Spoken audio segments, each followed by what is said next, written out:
मी प्रेरणा बोरगे, आवाज महाराष्ट्रामध्ये आपले हार्दिक स्वागत। पाहुयात आजच्या ठळक बातम्या। महाराष्ट्र राज्य मराठी पत्रकार संघ मुंबई यांच्या वतीने पत्रकार आशाताई पडवळे यांची ठाणे जिल्हा उपाध्यक्षपदी नियुक्ती करण्यात आली। या नियुक्तीमुळे पत्रकारांमध्ये उत्साहाचे वातावरण निर्माण झाले आहे। महाराष्ट्र राज्य मराठी पत्रकार संघ मुंबई यांच्या वतीने आशाताई पडवळे यांची ठाणे जिल्हा उपाध्यक्षपदी नियुक्ती करण्यात आली। ठाणे जिल्हाध्यक्ष शंकर कर्डे यांच्या हस्ते त्यांना नियुक्तीपत्र प्रदान करण्यात आले। यावेळी मुरबाड तालुका अध्यक्ष दिलीप पवार, सोशल मीडिया अध्यक्ष चेतन पोद्दार तसेच जिल्ह्यातील अनेक पत्रकार उपस्थित होते।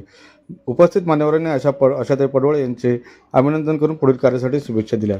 यावेळी बोलताना शंकर कर्डे यांनी महाराष्ट्र राज्य मराठी पत्रकार संघ ही राज्यातील पत्रकारांच्या न्याय हक्कासाठी सातत्याने लढणारी संघटना असल्याचे सांगितले। पत्रकारांचे प्रश्न सोडवण्यासाठी संघटना नेहमीच कटिबद्ध असून अधिकाधिक पत्रकारांनी संघटनेत सहभागी होऊन संघटनात्मक बळ वाढवे असे आवाहन केले।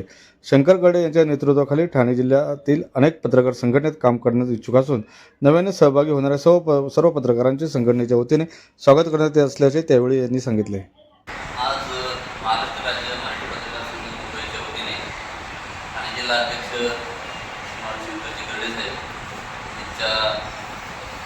यांच्या अध्यक्षतेखाली आणि यांच्या सहकार्याने आज या ठिकाणी मुरबाड शहापूरमध्ये सामाजिक कार्यामध्ये ज्यांची अग्रेसर आहेत, त्यांचं नाव आहे, सामाजिक आणि पत्रकारिता क्षेत्रामध्ये गेल्या अनेक वर्ष चांगलं काम करत आहेत अशा आशा पडवळ मॅडम यांची नुकतीच महाराष्ट्र राज्य मराठी पत्रकार संघटनेमध्ये त्यांची नियुक्ती केलेली आहे।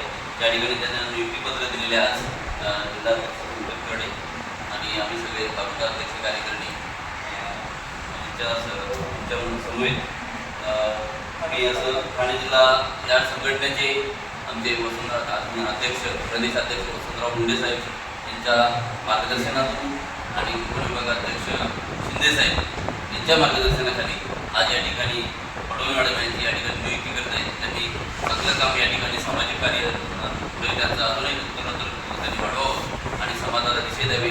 लोकांवर जो न्याय शोषित पीडित दलित घटकांना न्याय देण्याची भूमिका त्यांची या मागे होती, त्यापुढे अजून त्यांना अधिक पाठबळ लावावं, अधिक त्यांना दिशा मिळेल अशी मी या ठिकाणी सदिच्छा व्यक्त करतो आणि त्यांना नियुक्तीबद्दल त्यांना शुभेच्छा देतो।